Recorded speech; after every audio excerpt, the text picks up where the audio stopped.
over there. Also, the public may get access to school board agendas by visiting rrps.org, district information, school board committee agendas. At this time, I will ask everybody to rise for the pledge of allegiance.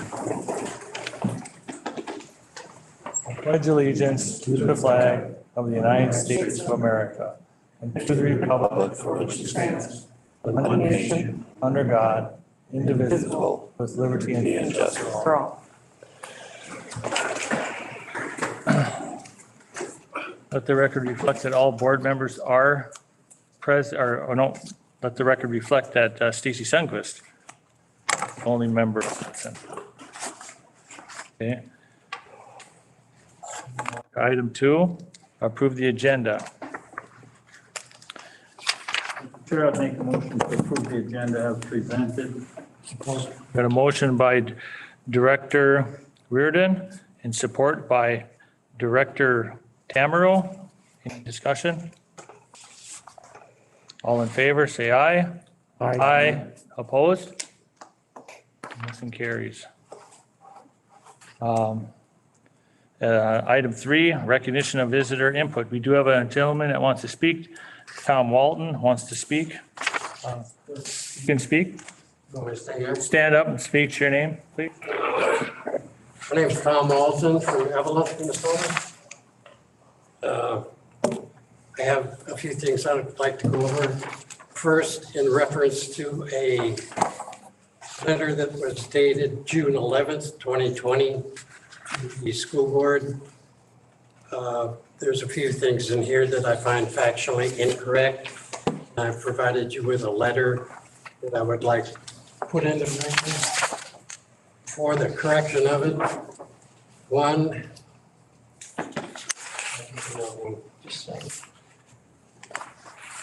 that letter states that, as you are aware, there's been a large and global response to the murder of Black Americans by police officers taking place over the last several days as we mourn and seek justice for the deaths of George Floyd, Ahmad Aubry, Breonna Taylor, et cetera. And it should be common knowledge by now that Officer Chauvin was convicted just this past April. That's 9 months after the date of the letter. Correct? I guess I don't know what letter you speak of. It was one from school district employees. June 2020. Okay, He emailed it to us at this, I think. okay. Everybody got that. Yeah. Oh, okay. Remember? Oh, we got it from Tom today. Okay, go ahead. And the second one is Ahmad Aubry. And according to Wikipedia, he was an unarmed 25-year-old Black man who was pursued and fatally shot while jogging near Brunswick, Georgia. Aubry had been pursued by 3 white residents, Travis Michaels, Father Gregory, who were armed driving a pickup, and William Rhodey Bryan, who followed Aubry in a second vehicle. Aubry was confronted and fatally shot by Travis Michael. They were not police officers. This letter of June 11th states, again, that the murder of Black Americans by police officers. That's factually incorrect. And the other one is Breonna Taylor. September 23rd, again from Wikipedia, on September 23rd, a state grand jury indicted Officer Hankinson on 3 counts of wanton endangerment for endangering Taylor's neighbors with his shots. None of the officers involved in that raid have been charged in Taylor's death. So again, this letter of 2020 is factually incorrect. Now, this letter you speak of, I hate to engage in conversation with you, but this letter was sent by our district out to Or where's this letter came? Sent- Just, It was sent, It's on file in the board book. okay, so we will take a look at this and we will, sent to the board book, or to the board. Okay? I said that it was sent to the board by employees of the district And it's in board book and about almost a year ago. yeah. And the point is it's factually incorrect and you're pointing that out to us? Right, and I'd like both letters. So noted. Yeah, so noted. We'll look at the letter and we'll make And I'd like corrections to as necessary. see both letters referred to the Personnel Committee, because I believe this letter of 2020 speaks to what critical race theory is all about. False accusations against police officers, for one thing.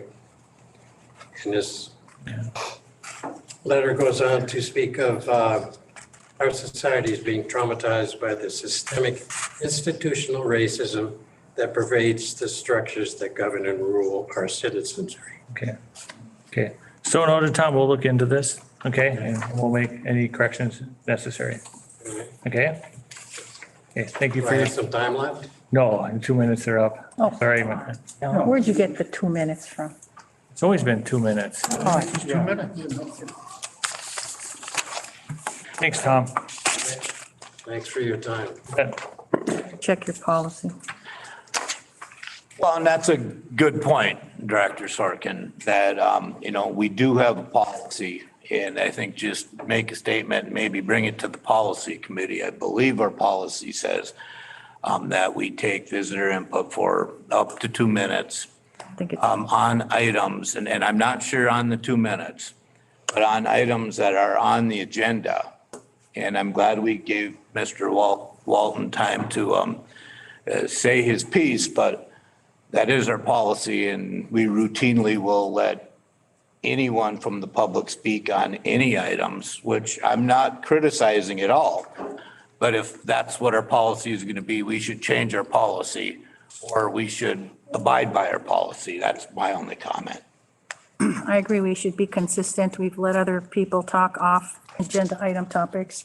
There is no 2-minute rule in our policy. I know that. Evelyn Gilbert had at least 5 minutes, but there was a discretion of the board and the chair to let somebody speak longer. And I think it's very bad public relations to give a feeling to the public that they're going to be cut off arbitrarily or that they're not welcome to go on or speak. And I do know that the 2 minutes has been said at every meeting I've sat around this table. So it wasn't something that Bill made up tonight, that's for sure. But it's not official. Somebody made it up at some point in time. We've just continued on to it. So I don't care who the speaker is. I feel the same way. But thanks, Tom. Thanks for your Last time. we noting that. went Through that policy. No, you can stay here. On time. Stay here. Stay or you can go. It's up to you. Yeah, you can, You can stay or you can go. Can I say one thing? Please? go ahead. As far as item 5 on the agenda, I would have liked to have responded to what I heard. I don't get a chance to respond to anything on item 5. Item 5. Equity and inclusion.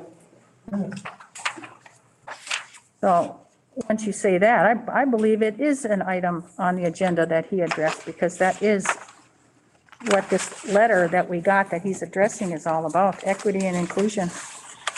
I would agree, Wally. Yeah.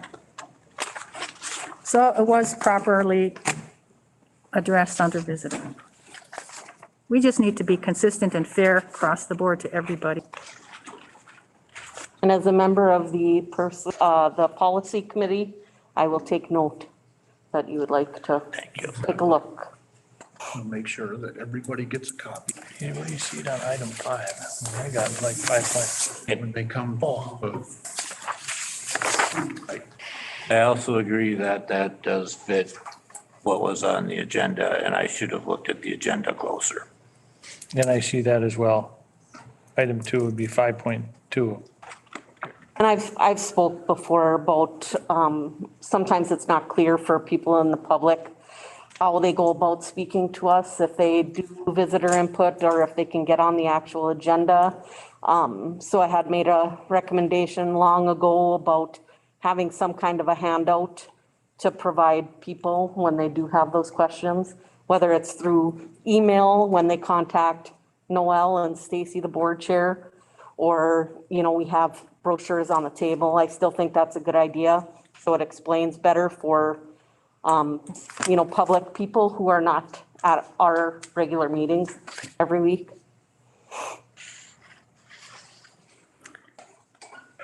Policy committee, I'd just like to interject, and then we can go on. When the policy committee does review this, if and when you do, I know you've gone through them just recently, but I would like you to reconsider allowing people to talk on non-agenda items and to speak during the discussion of agenda items. And decorum and order can be Molly, kept. are you on excuse me for interrupting, are you on the policy committee? No, I'm not. I'm making a recommendation that when you Well, you know do, what, we have had this discussion several times this year, and if the policy committee wants to take that back up, let them do it, but I don't want to rehash it on what we should be doing in the near future. And I think, Randy noted it, so. I think with everything said here, that is probably going to be taken into consideration to make some changes if that's what the policy committee recommends to the board. So on that note, we will move on. That meeting went an hour. Okay. Item 4, consent agenda. Can I get a motion to approve the consent? So moved. Moved by Director Schoberg, by Director Lotiger. I would like to pull the approval. Discussion? Yeah, I'd like to pull the minutes. I have made a correction and sent it out today. Did you, you sent an email to Stacy then in regards to the meeting minutes? I did. I believe we got an email from Stacy advising that. Okay, all right. Okay. I don't think we need to revisit. So that's going to be, Motion was with the amended minutes per the email. it said amended minutes. I just heard approve the consent agenda. But if it's a consent agenda with the amended minutes, that's fine. I'd still like to pull, for discussion, the payment of the bills. Because I don't think, I didn't see the email. So, yes. So So does the motion include approve the consent agenda with the, amended minutes. okay, great. And I'd like to discuss briefly, separately, the payment of the bills. Okay. So you can, the discussion, go ahead. What would you like to discuss? Shouldn't we approve the rest of the agenda and then go to that item? Okay, so we're going to approve the agenda. Okay, all in favor? Aye. Aye. Opposed? Okay. So we're going to take that item and move it to, or just to discuss it now? Well, according to our policy on our meetings, it comes right after the consent agenda if anything's pulled. So go ahead. I just would like to note, I kind of made a reference to it at the last meeting, but going through the bills, and I think, and I'm sure, I remember that former board director, Tom Canalini, had brought up a kind of a point, an issue, a question about, spreading things that we buy across different merchants and businesses in the area, Virginia, Gilbert, and Evelyn. He had brought up at the time, he had, never really seen any purchases from Evelyn IGA, but, Super One. And I guess I'd like to piggyback on that and saying there's categories that I really don't see a kind of a spread the wealth type of a thing in the areas of gas, oil, and diesel. Evelyn and Gilbert have gas stations that we could give them business to, and I know that since the one in Evelyn closed, the Old Time Oil, the Evelyn proper does not have diesel, but I believe the one out in Fayette Township does. And I don't know, but the one in the Holiday in Gilbert may or may not. I think that we should just, as we do the banks, we, give each of the banks in our communities, in our school districts, round robin business. So I think that should come down from the transportation director to create that sort of account. Well, that was also, that was discussed at our facilities meeting, Right. and we haven't come up with a conclusion yet. Well, that was one area, the food and buying, food for the class and ordering out for events and meals and whatever. Regard to that, Polly, the discussion was, I'm going to remove this because I feel like nobody can hear me. I believe the discussion was that a lot of times teachers are doing a lot of this shopping on their own personal time. And if those individual teachers happen to live in Virginia, that's just where they're going because it's close to their residence. And I get what you're saying, and I agree, spread the love, but they are doing a lot of that on their own personal time. I know we have traveling teachers and we give them, in Evelyn Gilbert, we gave them stipends and everything, but it was said that at the time, Tom related that Al at Evelyn IGA was approached and he, said it was okay. Well, he went back to Al and he says, nobody ever talked to me. Of course he would like to do some business. And so, that could be handled just to, say, spread the love, make it fair. The other area that I kind of noticed, graphics. We've got a graphics outfit in town. We got a printing publishing thing in Evelyn Gilbert. And I just would hope that, like Brandy said, we spread the love and spread the business around to the communities within our school district, our whole school district and our consolidated district. Which one's in here? Textiles Plus is from Evelyn Gilbert. Right. In Evelyn, correct? Correct. I know that there has been a lot of business that's been done for sports teams that has gone to Textiles Plus. I know this because I make a lot of purchases myself. And Barber Graphics as well has done some items and has been promoted. So I do feel like there's been some equal spreading of the love when it comes to Aren't those Yep. personal purchases though, not actual school district purchases? But if they're fundraiser things, trying to raise money for those different sports teams, and that's what they're choosing to do, is sweatshirts or sweatpants or T-shirts or whatever the case may be, they're coming to us parents for purchase, and they are coming from, I've seen the logos on the bottom that say Textiles Plus or Monsters Inc. or Barber Graphics. So I do feel like there's spreading of love going on there. I'm talking about the school district and the checks coming from the actual school districts. And again, I think you've gotten my idea. I don't think we need to talk about it anymore. And I hope that'd be taken into consideration when we make purchases from the school district. Okay, so noted. Okay,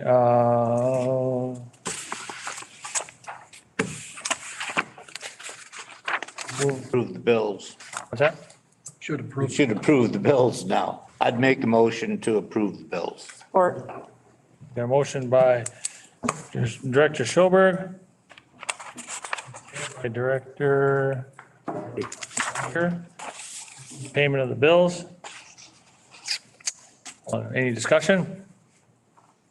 All in favor? Aye. Opposed? Same sign, or motion carries, excuse me. Okay, moving on to item 5. Reports, Mr. Grippentrog. Good evening, members of the board. I've been told I could stay here and be on camera, and hopefully everyone can hear me okay. All right, thank you for your time this evening. I've got a few things that are going on in Gilbert, just to let you know. First thing is MCA testing. It's going on across the district this month, it's going on in our building in particular.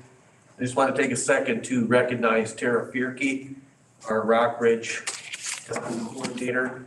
She's also done a fabulous job with this transition and on top of her regular responsibilities as our counselor. So I want to thank her. I also want to thank our teachers for proctoring and preparing our students for the MCA pandemic. Second item, pre-K 4s and 5s class held their spring sing on April 30th. The kids did a fabulous job. Last day of school for pre-K is May 21st this year. Gilbert campus participated in Hat Day today, May 10th, in honor of a Parkview student who recently passed away. We raised about $150 with this activity today, so I want to thank everyone who participated. Fourth thing here, the Elliott Gilbert Bears PTA held a Dave's Pizza fundraiser, was very successful. They sold 4,093 pizzas. Hot pizza. Both the Franklin and the Nelshin combined together. Distribution is set for May 26th from 3 to 6 p.m. Thank those of you who bought them. And volunteers are needed for the distribution. If you want to sign up, contact EG Bears PTA at rrps.org. Fifth thing on the agenda here, DARE graduation for sixth grade students will be held on May 21st. This is carried over from last year when COVID hit, when they started their DARE training as fifth graders. Fifth and sixth grade track and field day is set for May 28th. I want to thank Natalie Bell for organizing this fun day that's going to happen in May. Nelshin Awards ceremony is set for June 1st. And the Elliott Gilbert Junior High Awards ceremony is set for June 3rd. Thanking all of those who are participating in organizing that event. And lastly, thank you for your support. Thank you. Thanks, Todd. Thanks, Rick. Up next is item 2, is equity and inclusion. Hello, can you all hear me or should I take my mask off? You guys good? I can hear. Take it off. Okay, I can take this off to help out a bit. So as evidenced tonight, we can see that there are conversations at the local level, the state level, the national level regarding equity and inclusion and diversity. You can't go far to not hear this topic, right? So I want to start with a reminder that right now in the media, we hear a lot about racial equity. That's the equity lens that's out most often. But equity doesn't just lend itself to race. It lends itself to gender, EL populations, special ed populations, religion, you name it. There's many different ways to look at equity. So the conversation around equity, inclusion, and diversity really isn't new. It's just at a heightened alert right now. And we've been faced with some of these questions at the school district, and we've been talking about a lot of these topics internally. We've been talking about them as a leadership team, and we found ourselves in an uncomfortable situation. So a lot of you know me, and you know that I'm a solutions girl. You come with a problem, I find a solution. That's the way that it works. And when I can't find that solution, I start to feel really uncomfortable, and I do a ton of research to figure out how to move forward. But I'm getting questions like this, and I'm going to read some of these questions to you because I couldn't answer them, and I don't know if anybody can answer them yet. So I would receive questions that said, Lisa, as the building principal, can you confidently tell me that your strategic plan and daily procedures have a race equity lens? No, I can't. Do we have the resources to actually train our staff into what that means and what we're doing right already in areas that we need to improve beyond a one and done? We can bring in a guest speaker, sure, and do a one and done PD and check a box and say we've done it. Is that good enough for all of us? Maybe. I don't know the answer. Is our curriculum heading down the right path? Are our resources headed down the right path? We don't have all of these answers. And it's hard for me to admit when I don't have the answers. But these questions keep coming. They're coming daily. They're coming from students. They're coming from teachers. They're coming from parents. They're coming from our community, just like Tom. He wants to talk about it. And I don't have the resources to talk about it. I don't know the answers. And so right now, one of the things that we've begun is kind of a little bit broader conversation about where do we find these resources? Some of the things that we're doing are amazing and we're right on, we're spot on, and some aren't. We don't know which ones land in which category quite yet. And so we originally, when I say we, Tanya Constantine, who was unable to be here tonight due to illness, we approached the EIP, which is Education Innovation Partners in our region, and they're a regional entity that helps kind of local school districts with some of these big ticket ideas. And we pitched this idea to them and said, do you have resources to help us? We need help here on our local campuses. Our communities are changing. We're more diverse than we've ever been. How can you help us? And right away, they were absolutely, tell us what we can do. We met with the area superintendents last week and said, maybe there's another school district out there who's already nailed this. Can you help us? And all of them, unfortunately, landed in the same boat that we're in, saying, I'm not sure, like, maybe we've got it right. Maybe we've got some to learn. So what we proposed and what we pitched to EIP and what we talked with the superintendents about was the idea of trying to figure out a way to work together to look at just an equity audit, a place to begin. And an equity audit looks at 4 major components. It looks at your curriculum and resources. It looks at your student lens. How are they feeling within the classrooms? It looks at more of the community side of it. It looks at 4 major areas. And it kind of tells you areas that you're doing well and areas that maybe they can recommend some best practices for improvement along the way. Do we know what this is going to cost? I can't sit here and tell you that I do. I'm not asking the school board for money. I'm certainly not doing that. I'm letting you know that these conversations are happening on a regional basis because we as leaders in the educational realm feel like we can't just ignore the topic and hope it goes away, right? We have to jump in. We have to jump in with both feet and say we're ready to learn and do better.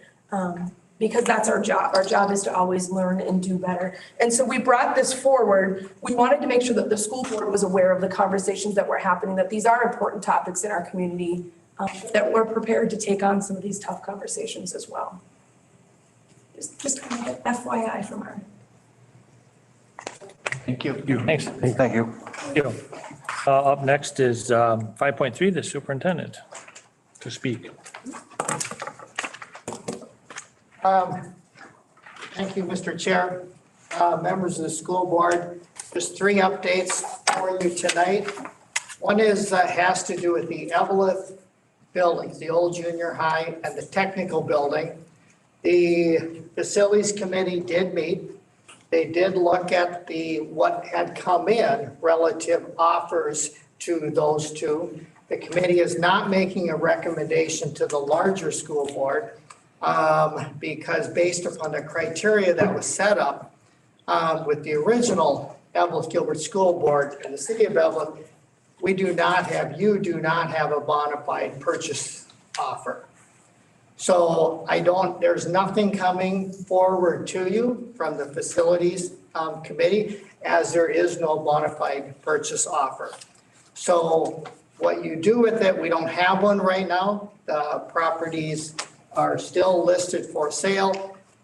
You will need to we are going ahead with the demolition to get bids and go through that whole process. So we're on scale there. And then you as a board will need to decide, not tonight, maybe the next board meeting, do you want to officially not list the buildings for sale, take them off the market, or do you want to continue listing them for sale? Or otherwise, we will continue ahead with the demolition sequence on those 2 buildings. So this is just an FYI to you that this could be a conversation for you at the next board meeting. No, do you have an update on the status of the discussions with the Historical Society regarding the tech building? Yes, Jeff Carey, who's the Buildings and Grounds Director, has told, there's a procedure you have to go through to notify them that the building could be demolished, and he has done that. And so he has notified that agency that those buildings could be demolished. And so nothing happens unless somebody complains and has an argument for why the building should be saved. I mean, I would imagine there's some sort of due process to that. There is, but right now, my understanding is simply notifying the Historical Society right now. That is all we need to do. We just now wait. I think it's 30 days. Okay, that's, Yep. thank you. And my understanding is a little bit different, Noel. I've talked with them last year and I understand it's more than just notifying them that because your public entity owns it, you have to work with the National Historic Society about what's going to be done with that. It's not just notifying them. You have to work with them and they have to be part of this decision-making process. So I think if I were you, I'd check on those details, and I'll probably make a call myself again and talk to the woman, I forget her name, Sure. because it was much different. Yeah, no, My understanding is that the old Evelyn Gilbert School Board already had a public meeting as was required on that property. that was for the closing of the building, not for what you're going to do with it after or demolish it, so. I would just check into that closer.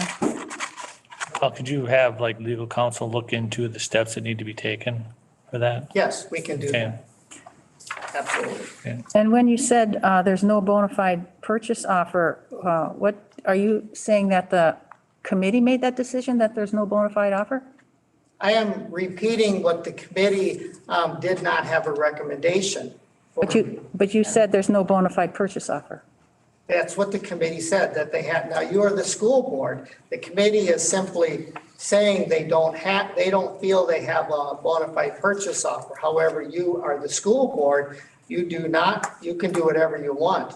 And so up to you, if you want to rethink that, if you want to look at one of the offers, you just have to tell me you want to do that. But the committee did not move it on. And typically, we only bring things to the school board that the committee recommends moving on. So that is kind of a decision whether to bring something to the full board or not. I mean, we had a meeting and we had Jackie here from the city and we had the realtor and we had a long discussion about it. Matt had some feelings about, who gets to decide whether we want to sell any buildings to whomever.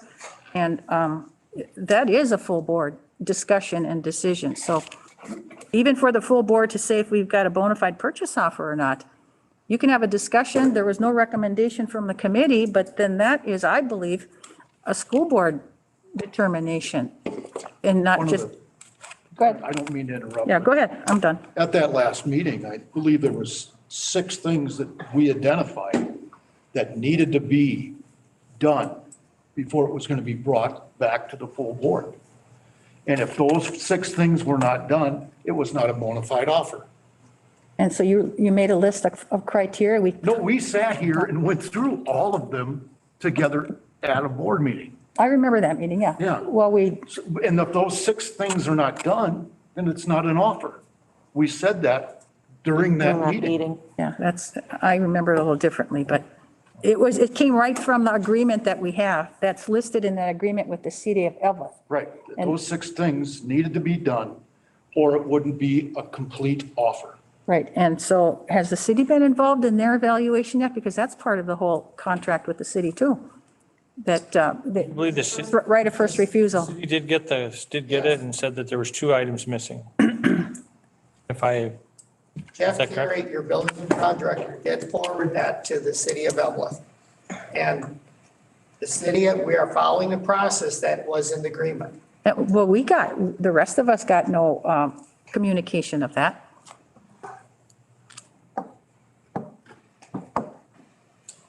Jeff Carey was here at a meeting talking about how he was in communication with Jackie in the city of Evelyn. We got no communication. And I mean, my opinion, until there is a bona fide offer, there's no reason for us to get communication. That's why we have a committee to look at it. And frankly, I think that's on the administration to determine Ground director. with the discussion at the committee. I think it's working as it should.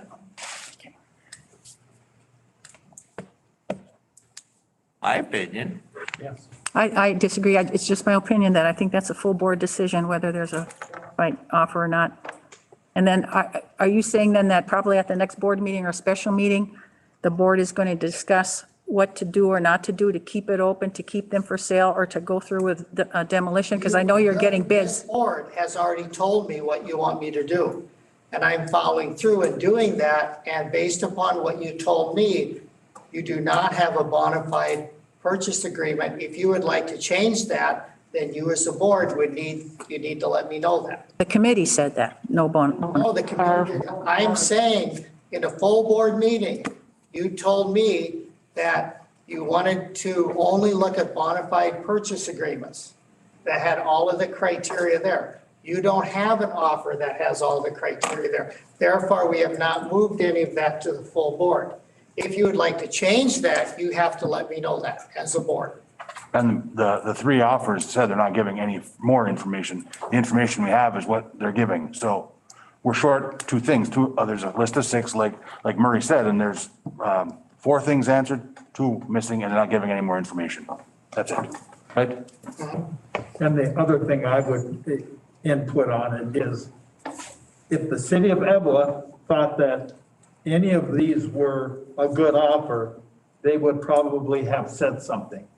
But they haven't, because it's not meeting our criteria or theirs to move it forward. Any other questions on that topic before I move on? No. Okay, next one, I just want to let you know that summer school, I've mentioned this a couple times, but since summer school is new, we haven't run a summer school before, just want to let you know we're still moving forward with that.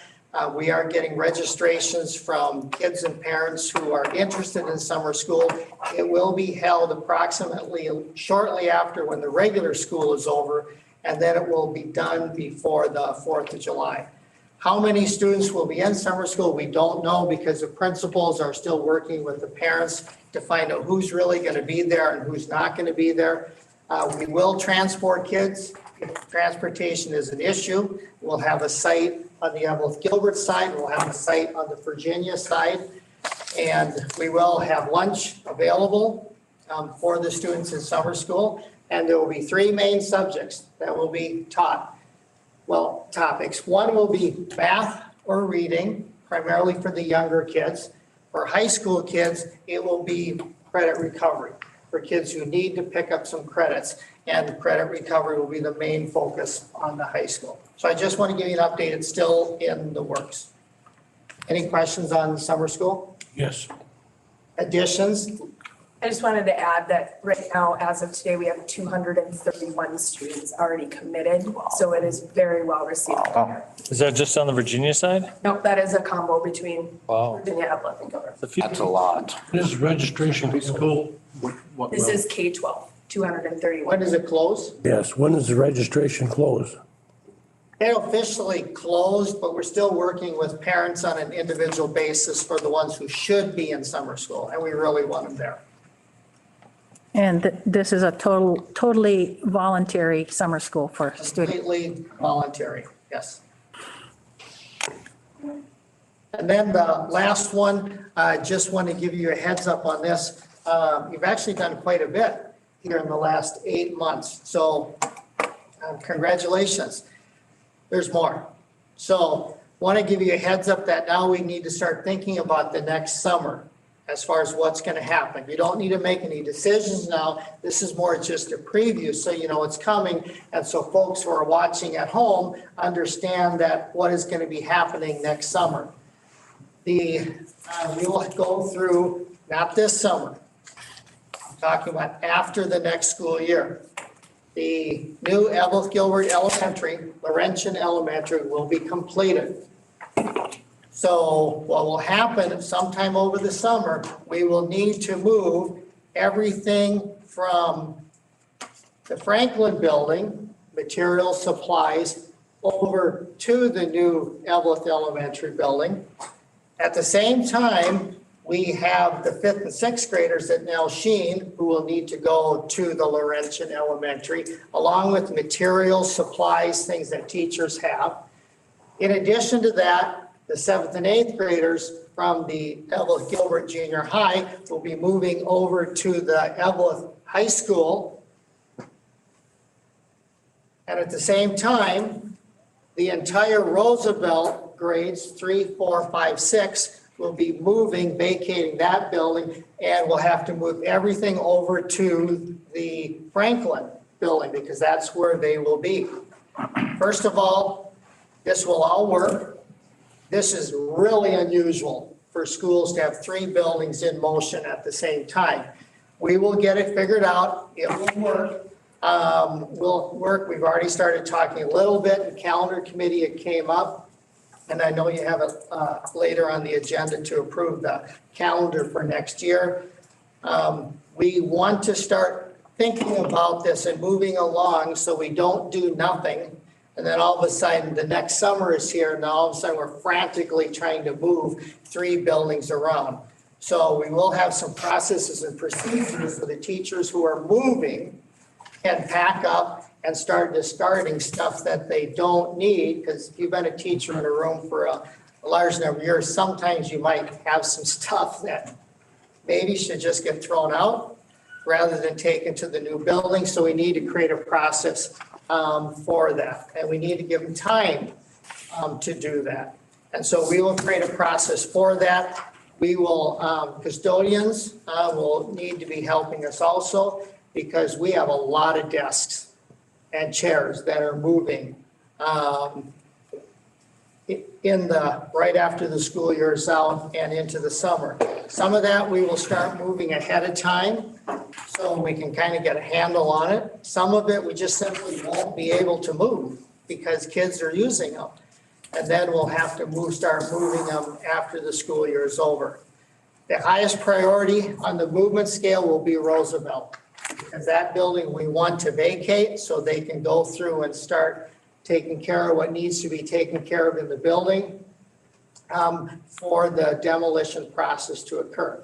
So you're going to have a lot more conversations coming up in committees and full school board coming up about the process. What do you want to do? How do you want to handle this? But at this point, all I want to do is just give you advance notice that it's coming, and we'll create the process. It'll all work. Everything will all turn out just okay. We won't lose people in the process. We'll get it done, but just a heads up, it's coming. And I know that we'll have to let people know ahead of time. Anytime you move people from buildings to one building to another, it's an emotional event. There's no way around it. It's emotional for the teachers, it's emotional for the kids, and it's emotional for other people. We will have a process because the Gilbert campus will be closing at the end of the next school year. Todd's already got his thinking cap on, because we will have some kind of a closing ceremony for that building. So we recognize the tradition of that building and all of the great things that have gone on in that building over the years. Likewise, we will have a closing ceremony for the Roosevelt Elementary too. Same deal, the long traditional history and all the great things that have gone in that. So we will need to do some kind of a ceremony to close those 2 buildings and get the communities involved in those too. So just want to give you an advance notice on that. That's all the update on that I have right now, unless the board has some questions they would like to give me. Have you discussed the discussion you had with Tony Norlander as far as trophies and statues and? Yes, I'm glad you asked, Tom. Tony Norland is an art teacher at Virginia High School. So what he will be doing, trophies. We're only talking trophies now. He will be cataloging all of the trophies in every single building. Virginia and Evelyn Gilbert, he'll take pictures, he'll catalog all of it, he'll create a digital version of it so that we always will have a digital record of all of the trophies that both districts have acquired over the years. And then we will have to come up with a system so the trophies, the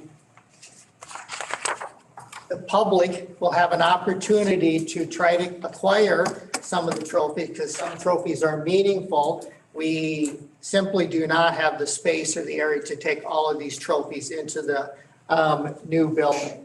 And what we noticed when we were touring buildings, what a lot of schools had done is they had digitized all the trophies. So if there was a trophy from 1940, you could just touch screen and you could look it up and see the trophy. And you could see all of the trophies from all of the years, what they looked like, the history behind it. And the kids thought that was really cool. It was actually, they liked it better because sometimes you can't sit, we don't have room even for the trophies we have right now to display. They're in closets. Some of them we don't have room for. So we will make a process available to the public so that the public in some way can acquire them. I don't know if it's a buying or an auction or what it is. The facilities committee briefly talked about it, but we'll come up with a way so that the general public can have an opportunity. We're not going to throw the trophies away. Let me repeat that again. We are not going to throw any of the trophies away in any of the buildings. We'll figure out a way to get them in the hands of the public who is most interested in the trophies. Thank you. Thanks, Noel. Any other questions? As there, to go back to campuses and stuff, has Gilbert talked about the campus at all? Oh, with the city, yes, we did have our meeting, we discussed it at our last board meeting. I do believe that, the city is still Yeah, I working with, understand, but I just wondered if that had gone, any new stuff transpired since then. not that I'm aware of. Okay. Okay, thank you. Along with the trophies, in Evelyn Gilbert, when we went from maroon and gold to black and gold and everything, they also not only, we didn't have the trophy situation, but they went and anybody who wanted jerseys, numbers, it even went down to cheerleading things that the school district bought. What about something like that? They might want blue and white and maroon and black. I remember that. They had a big sale at the hip They have, yeah. and all the jerseys and things. Yeah. So I don't know, we might consider that too. It's not going to generate a lot of money and it's not for the money. It's for the same reason. And you're right, we're not taking those uniforms with us. They're all new, so no sense in hanging on to them. Listen, I know I went to the hip. just wanted to throw that out there. Right, and that's a good point. The general rule on that, we're not throwing away the old uniforms. We're not throwing away the old uniforms. We will come up with the process for the general public to acquire them if they want. And then just related with the buildings and the demolition, and we talked about salvaging and auctioning and whatever. Where are we on that type of a thing? Because I guess of the opinion that even if we have some big city or national firm come in for salvaging or a big sale, I still believe that any local people from any of the districts in the school district should have first chance at any, materials, doors, salvaging stuff before they just sweep it away. But, you're going to have to hire somebody to remove all that stuff. Huh? You just can't have citizens coming in with sawzalls and cutting nails and. No, we did that, Neville. I think it was your brother that did that sale in Evelyn when we had the new science wing and everything. So those are the types of things that I'm talking about, and meaningful things, even the nice doors. I'd love to have those chairs, those wooden chairs in your office, things like that. It wasn't just for me, but that's an example, an analogy. I'm sure we would love to sell them to you for $5,000. Yeah. Donation, I know. Some of those. But there's a lot of nice stuff in there too that I think local people should have first crack at. So however that could happen. Who's going to be responsible for that in our district to monitor that? Jeff Carey is Buildings and Grounds Director. He's the one in charge of that. He is in the process of cataloging the movable things that are in there, that like there's clocks on the walls. There's a grandfather clock in the Virginia Superintendent office. He's cataloging all of those things. And the intent would be to have some type of, we'll talk more about this down the road. Once he's done cataloging things, he'll tell us how you want to do this. Whether we auction that stuff off or have a big garage sale in the front lawns of some schools over time.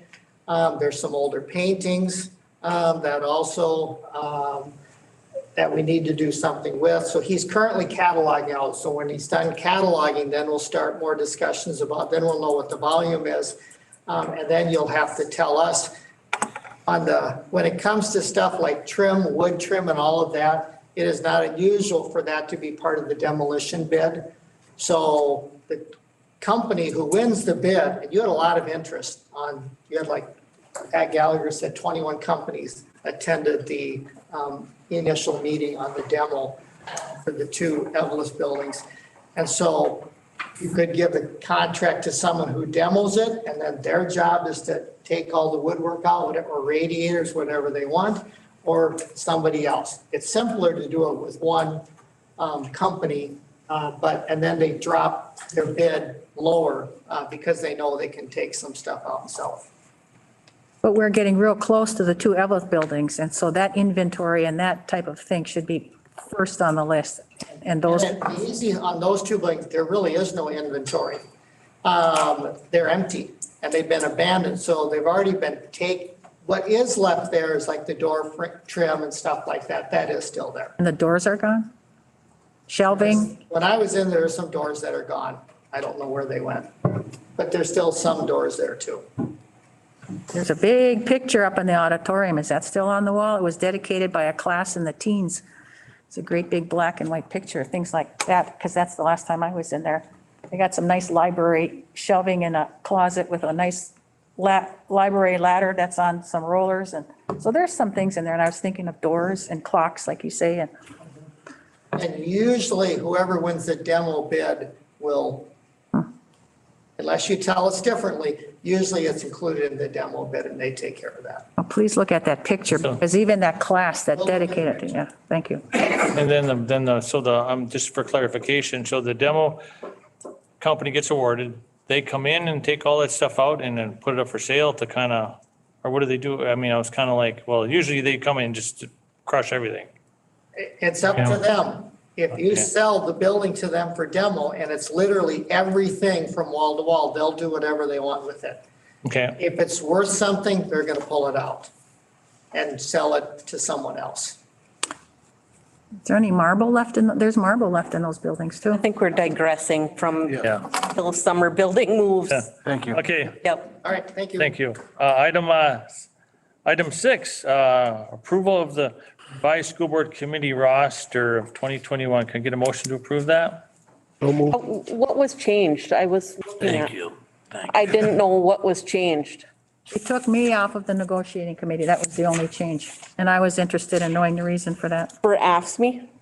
Or the teacher, well, yeah, no, not. Tom made a motion, I'll second it. Okay, Our reason for doing that, Paulie, is because you refused to come into the office in caucus. You're telling us and our attorney that it's illegal to do that. We can't negotiate that way.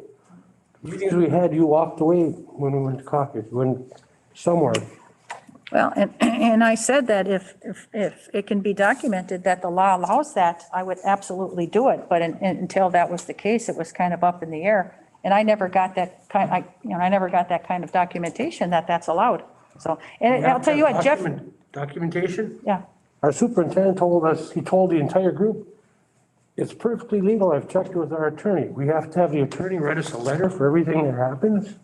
no, not necessarily, but there's state agencies like the Department of Administration that deals exclusively with open meeting law and data practices act. And I think that's more official than an attorney's opinion, but whatever. I know nothing about what happened there, but what I will say is when we get legal counsel from the district attorney and we ask the superintendent to do that, I think that it's our job to accept that recommendation because we hire those people for their expertise.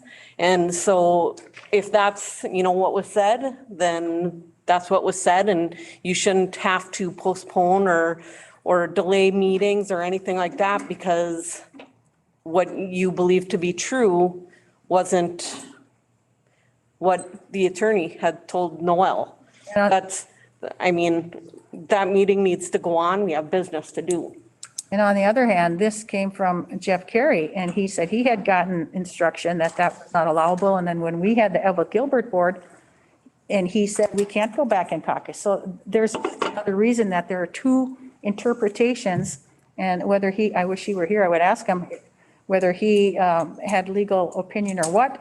He did not allow us as a superintendent to go and caucus separately, but now we are. Therein lies the problem in my mind. It's just when we constantly have to go back and talk to attorneys again, it's costing the district a lot of money. Well, it I might, think that, I'm trusting what Noel says. Again, we hired him, we're paying him good money, and he did a job, he asked the district attorney, we need to trust those recommendations and not have continued discussions. And again, I have no idea what happened there, but, we're just, it's constantly, can you contact the district attorney? Can you contact the district attorney? And it's just, yeah, so that's my 2 cents. You have a motion and support. Yep, we have motion by Director Tamero, support by Director Reardon. Any more discussion? I've got one other. There will be another revision because this district that we're in for the state high school league, it's only a 4-year appointment.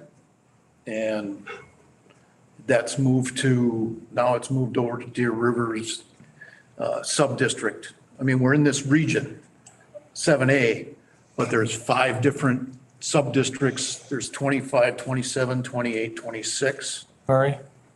And I know. Are you talking to 6.2 or 6.1? We're on 6.1 still.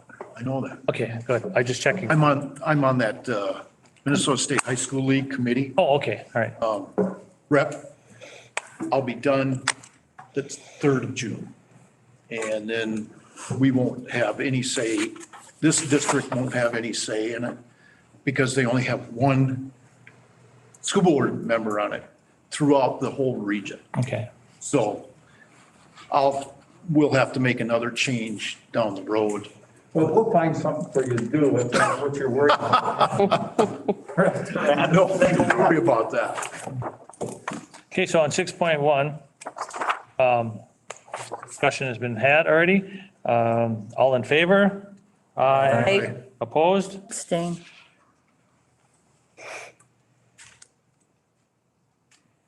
Okay. Move along to 6.2, approval of revised merging athletics plan.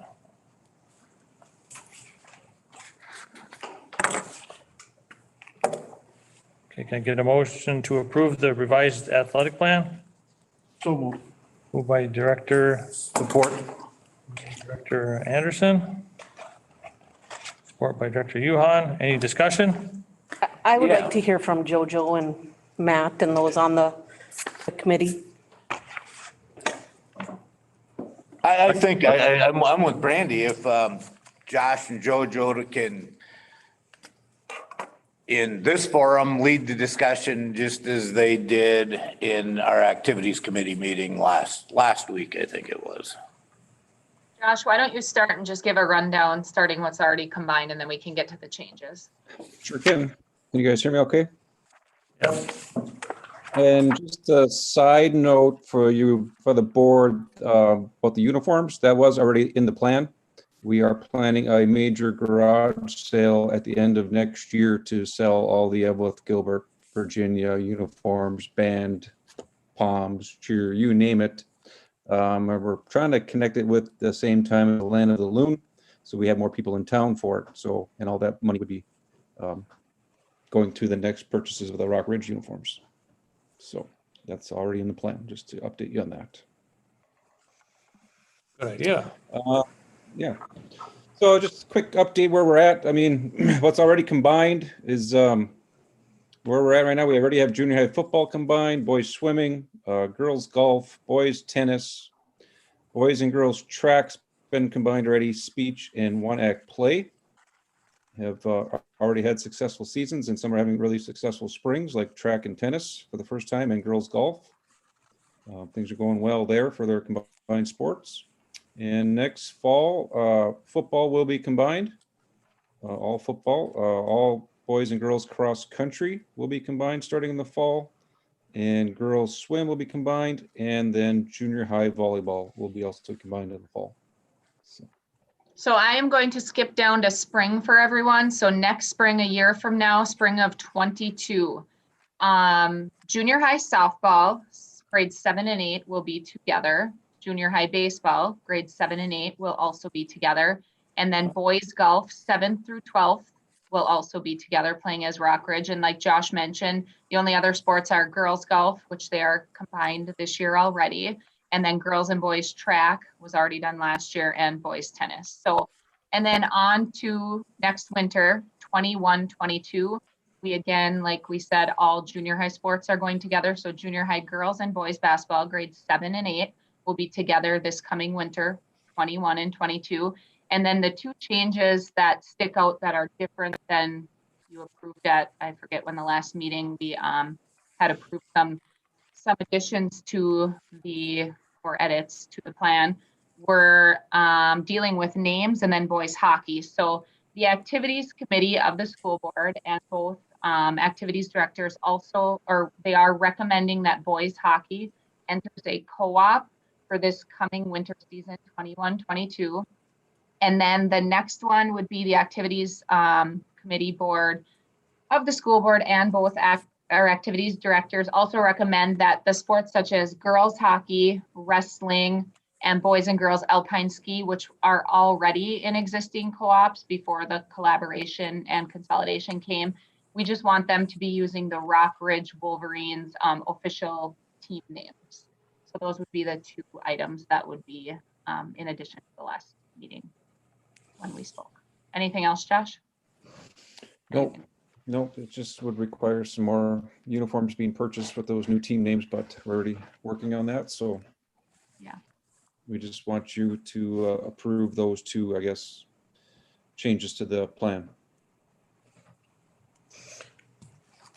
So we got a motion by Director. I'd still like We get our discussion. So I just want to be clear that I'm understanding correctly.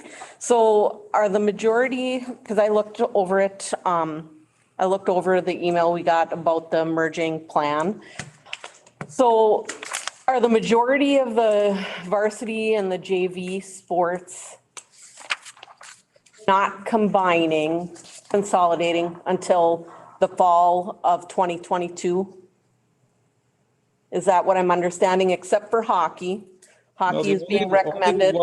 The only ones that would be left to combine in the fall of 22 would be volleyball, and then boys and girls basketball, and then boys baseball and girls softball that spring of 22-23. Is that right, And Jojo? Josh, the only one you forgot would be girls tennis. Oh, girls tennis. So volleyball and girls tennis in the fall. Baseball, softball, spring, basketball. Yeah, just basketball in the winter. So those would be the only ones, the only few left 22-23 school year. Okay. And input from the coaches and everything has been taken into consideration? Yeah, and we're still getting more input, and we could always bring you new changes too. I mean, there's a lot of talk out there right now to pushing to combine girls tennis. We're taking a more look at baseball. We're getting some community concerns there too, but right now we're only changing the hockey because of some situations that occurred, and we think it's just time to combine hockey next year. This is our recommendation. Because I guess my position is always, what I've thought about is, we have voted on it to be fall of 2022, the Joint Powers Board voted on it for the merging in the fall of 2022. My feeling has been that we should stick with that plan, the fall of 2022, but when there is low numbers or when a team, athletes and coaches come to the ADs and say that they want to combine, whether it's numbers or just a desire, then they should be able to do that, and the ADs come to the board and make that recommendation to us.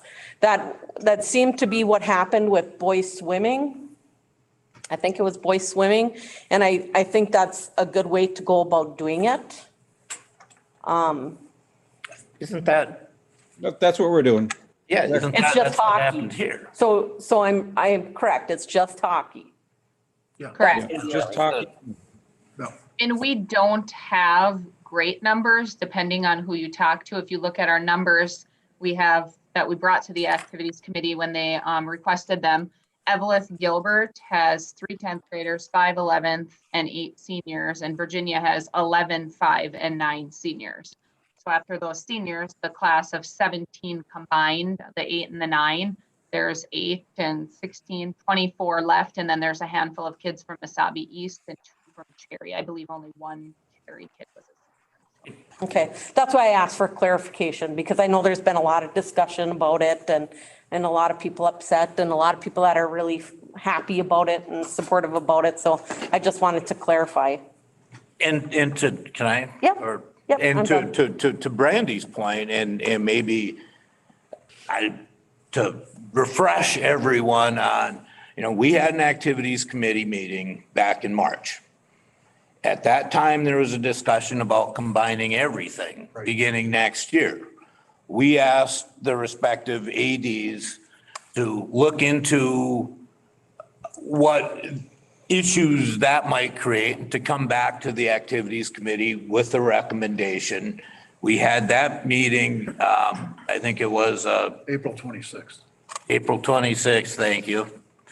And their recommendation was, because of various issues, to hold off with combining the sports that we just talked about, to basically stick with the plan other than boys hockey. And, if I might just say something, I mean, from my perspective on boys hockey, I've talked to a lot of people. In both former districts, and it's somewhat mixed, but the overwhelming majority of comments that I've heard from people have been supportive of combining next year. As Josh mentioned, when we approved our plan in 2 years ago, or that was to combine in 22, 23, I mean, several things have happened since then. Number one, we're consolidated. The numbers, particularly on the Evelyn Mesabi East side, are not strong next year. Both from a numbers and frankly from a competitive balance. And I've reached out to people. People have reached out to me. I believe that people are overwhelmingly in support of combining hockey next year. I think, the feedback I've gotten from folks has been more mixed with the other discussions that we had regarding the other sports that will be alone next year. And and I know we all got this at the same email, we've had a longstanding, a very good partnership on the Evelyn end with Mesabi East and with Cherry. And we've had a very good partnership, I believe, on the Virginia end with Mountain Iron. That's even more longstanding. I see no reason that combining the sports would change any of that. And in fact, I have spoken with people, with our partners from the East End, and I've talked to quite a few of them because I happen to have graduated from there. And they are overwhelmingly in support of doing this. Who I would say are some of the very key players in the mix. And frankly, I was surprised at how supportive they are. I'm glad you mentioned that too, because I have received a number of phone calls and emails from, they're gone up on the screen there. A number of emails and phone calls from people from Mountain Iron Buell and people from Mesabi East, and concerned about what's going to happen with those players that we are currently co-oping with. Does that mean that they no longer get to participate in the sports? And so that discussion has been had, that we are going to still allow them to participate with us. That was always part of the original plan. We mentioned that back when we approved this plan the first time with the Joint Powers Board 3 years During ago. the collaboration. I believe it was visited again as well and talked about at length in the activities committee of the board. At no point have we ever discussed not keeping our existing co-ops in place. That is the plan. That's what we brought forth to the board several times. That's what we brought forth to the board at the original time, and we'll bring that to the board right now again. But all existing co-ops will remain in place. And I'm 100% in support of that, and don't take this comment the right way, but frankly, a minute of playing time that someone of a co-op is playing is a minute less of playing time that someone in our district is playing. But again, it's high school athletics, it's about competition, and it's about trying to have a successful program that's good for the common good. And that unfortunately, and I know it gets emotional but what's good for an individual isn't always good for our district, in my opinion. So as a committee member, and maybe any other committee members that are here, so when you said that there were events and situations and issues that you formulated your recommendation to start boys hockey this, early, what were those main issues that were? There were some issues that happened that have been dealt with. They've been dealt with appropriately, and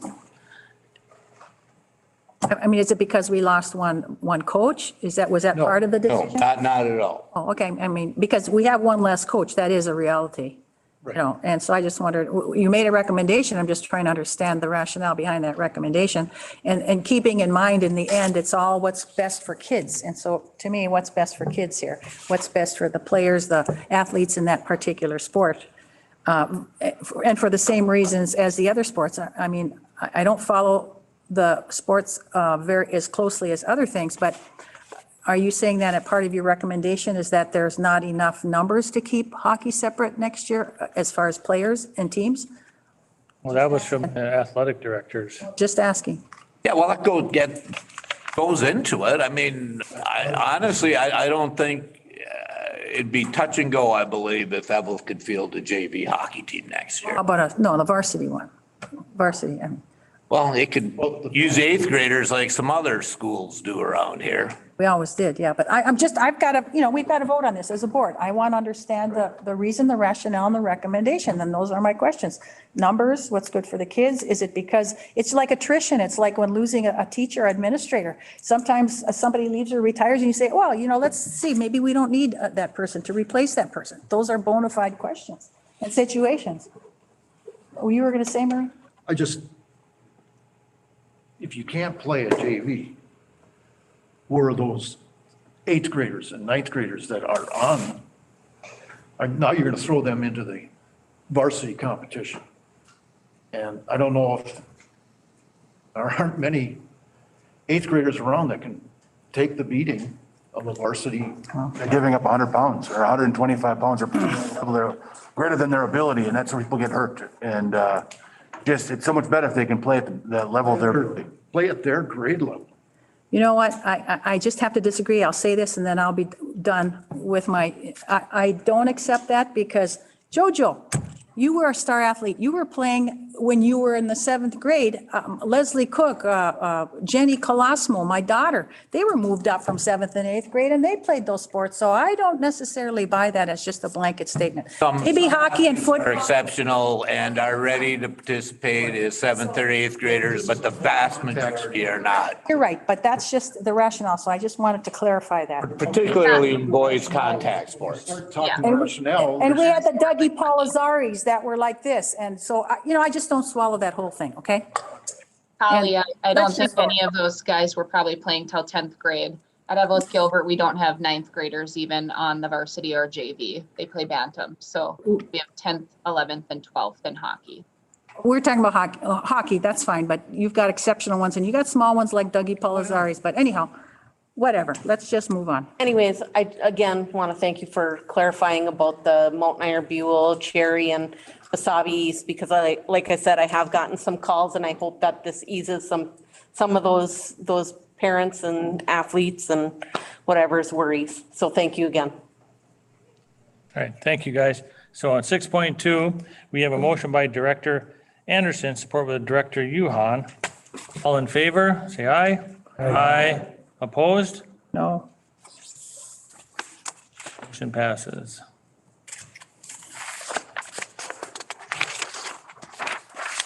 Consider, 6.3, consider the number of school board members who can be present at committee meetings. Should the board allow a quorum of 5 board members or more, of board members to be present at any committee meeting. What do we have now? Do you want to speak to that, Mr.? Yeah, I'll give you an update. We do not have a committee right now that has more than 4 members on it. 5 is a quorum. If any board members are present, that is considered a quorum. Currently, right now, your committee structures are set up so you do not have a quorum at any committee meeting. There is a way you could have a quorum present at a committee meeting. We just have to post the meeting differently than how we're currently doing that. However, I talked to Trevor, the school attorney, and my recommendation and Trevor's recommendation, because this is not a normal situation here, is that you do not have a quorum at any committee meeting. Here's the short end of it. It's a consolidation. You've had a lot of rumors going around.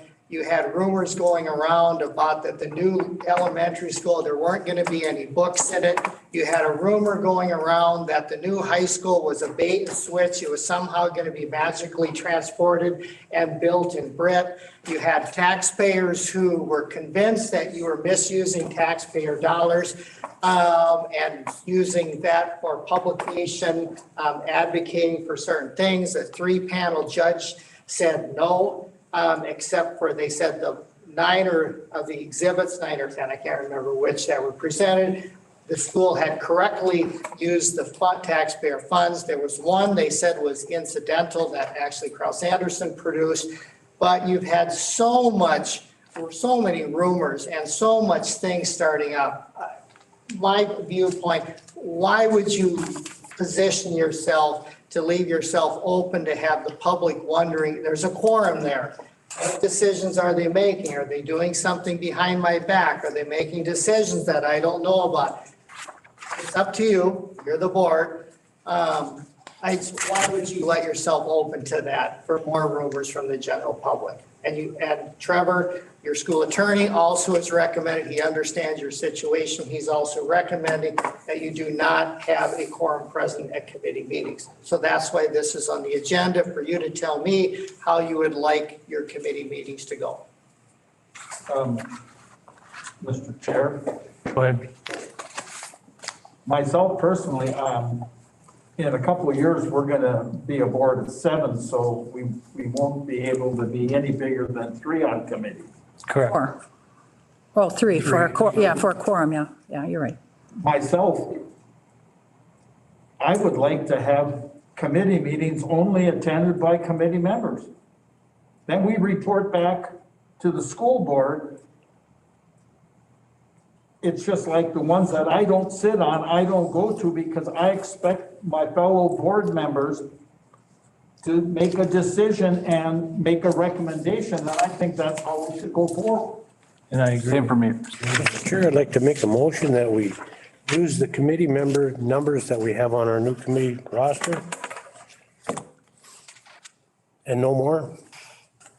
So it'd be 4 members. In some cases, there's 1 in other cases. Correct. So the motion on the table by Director Tamero is to approve the members as it is written on the committee sheet assignments. Vice committee. Revised, yes. Revised. Can I I'll get support that. support by Director Reardon? Any more discussion? Yeah.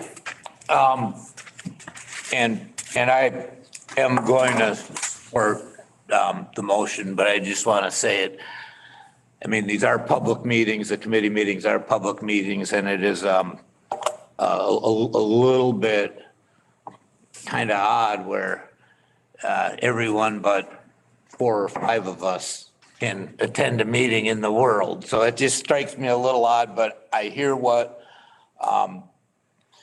Mr. Helmers is saying. I agree with it, and I'm going to support the motion. The only thing that I was going to say is we post those anyways, right, Noel? All those meetings we're posting on our website, so it's, okay. That's my only question. then the problem is, these are public meetings. And anyone can attend a public meeting. And whether you have committees of a whole, whether you have 8 members of a 9-member board or 6 of 7 or whatever, you can make any kind of a policy that you want and pass any motion that you want, but the law says differently. And you can't stop a person. You've got a citizen hat, you got a school board member hat, you got a city councilor member hat.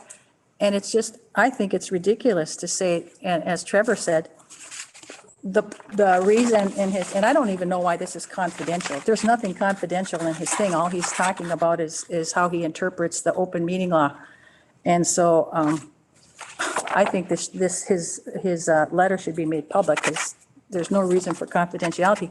He hangs his hat on the 2019 Commissioner's advisory opinion. Advisory opinion has no legal weight. It's an advisory opinion. Then you have, and he did mention an Attorney General's opinion from 1996, and which does carry weight in the law, way further than an advisory opinion by the Commissioner of Administration. And on top of that, in his opinion, I don't know whether he didn't have the information because I supplied this Attorney General's opinion to Noel and evidently he supplied it to Trevor. On top of that, there's a state statute that says, it's 8.07.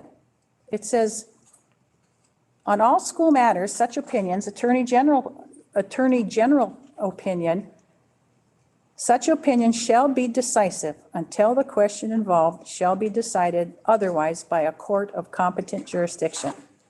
So, hey, we're in discussion now, and person needs the details, the whole story, the rest of the story.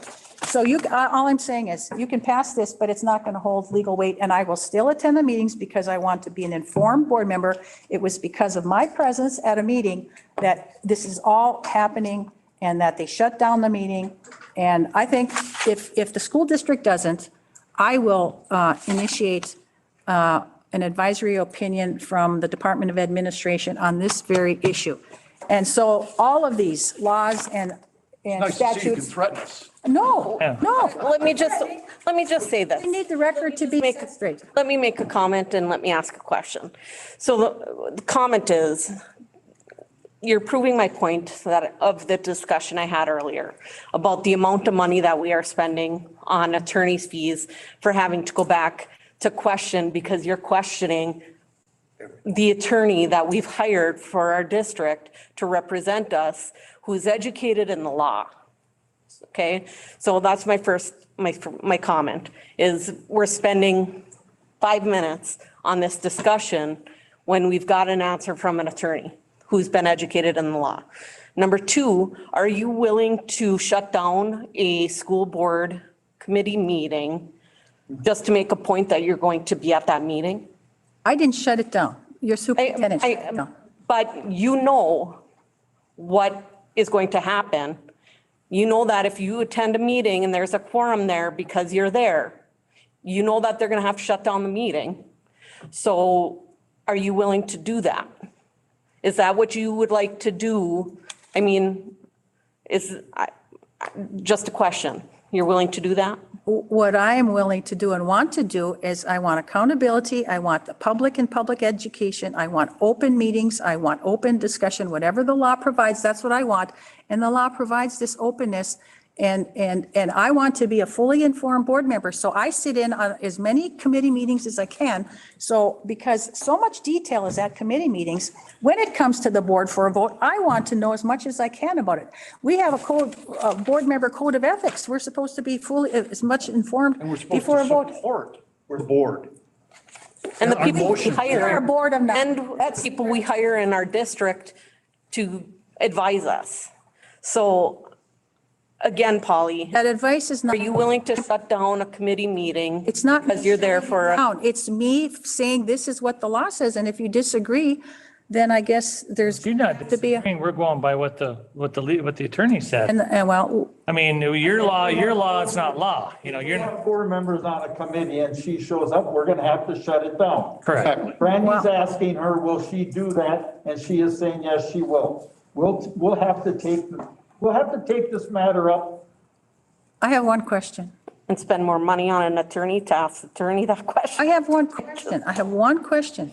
The attorney said in this letter that because I may be receiving information and there would be 5 of us receiving information as quorum.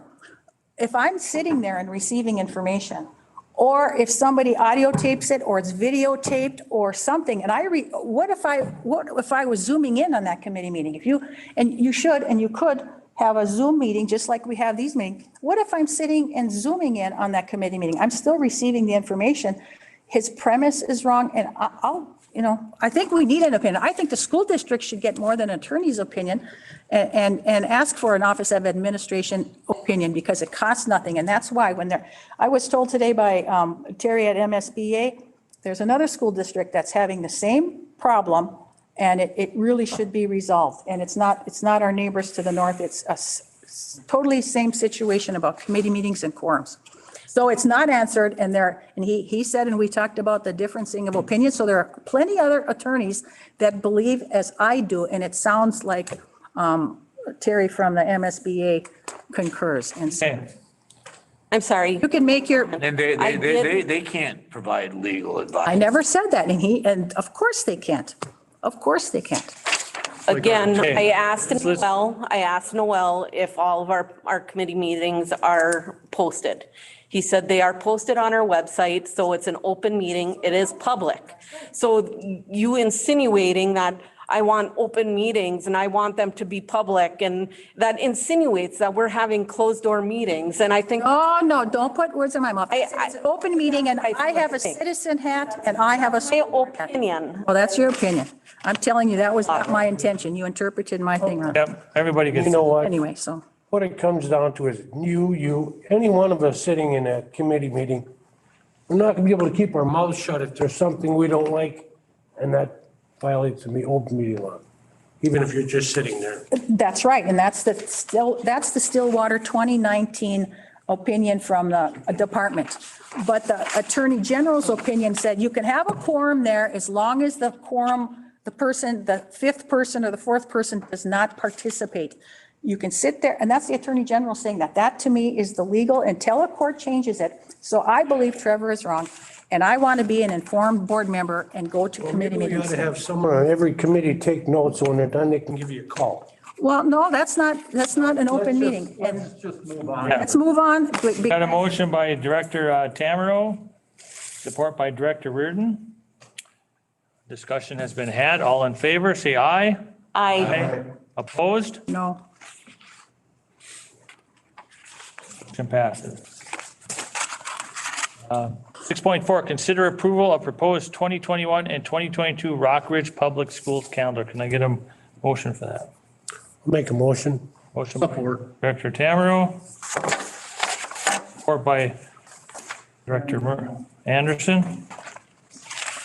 Any discussion? Well, you want to get in this one? Basically, what we're at was, we went in there as a district saying we want 173 days of school, kids to be in school for 173 days. Evelyn has been at 172, Virginia's at 173. And I'll tell you, they spent a lot of time at this, trying to come up with this, and finally did. We have a couple other things in mind. At the end of the 23 school year, we know they're going to want to get into these buildings and start moving.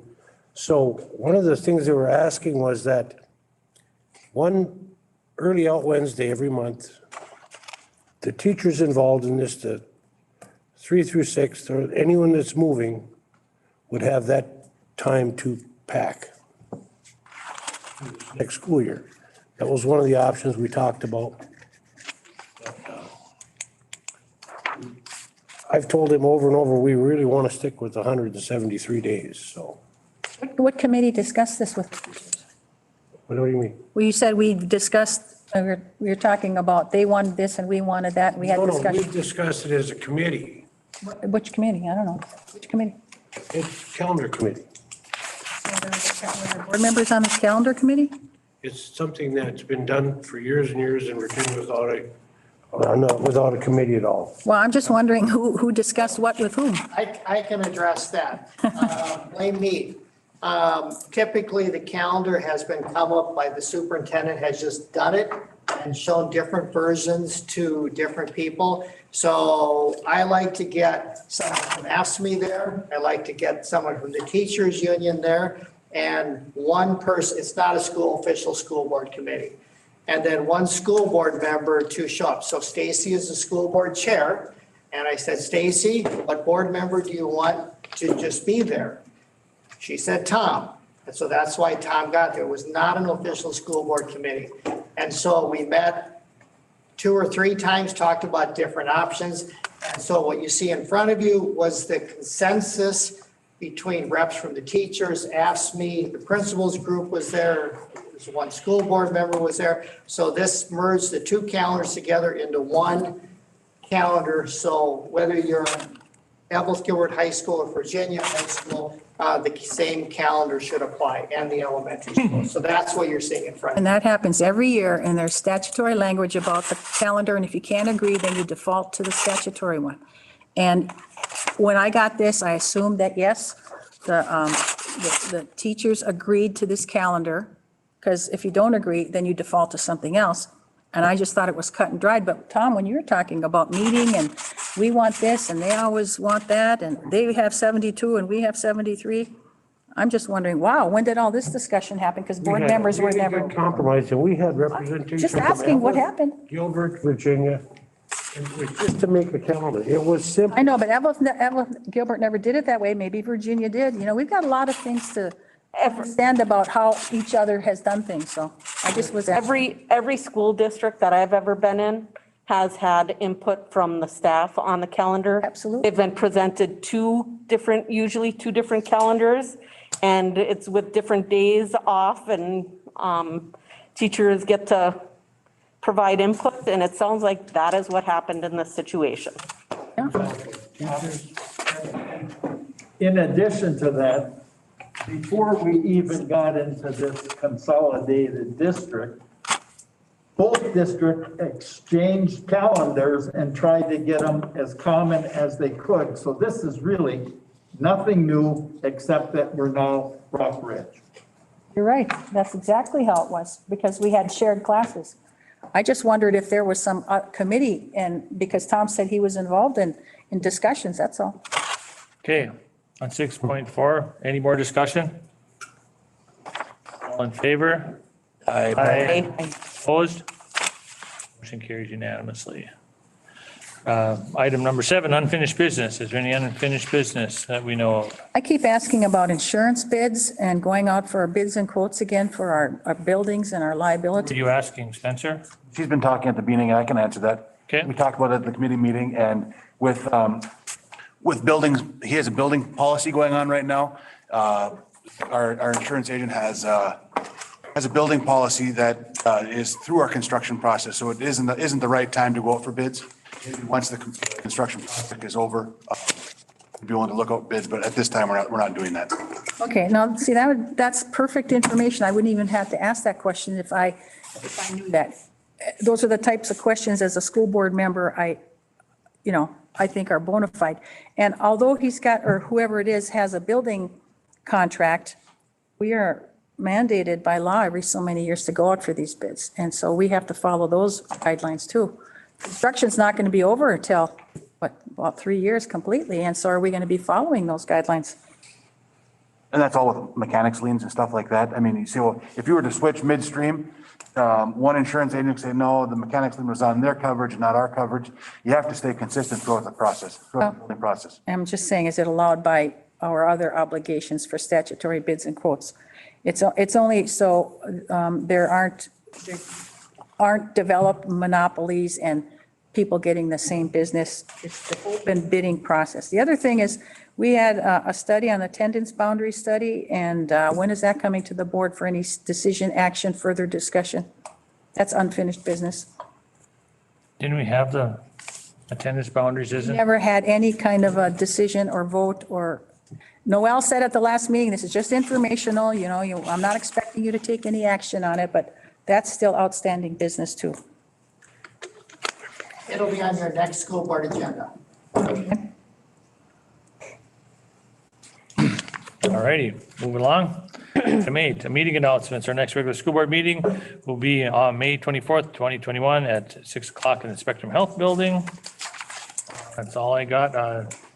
Item 9, adjournment. Can I get a motion to adjourn? By Director Tamro. Support by Anderson. Good night, everybody.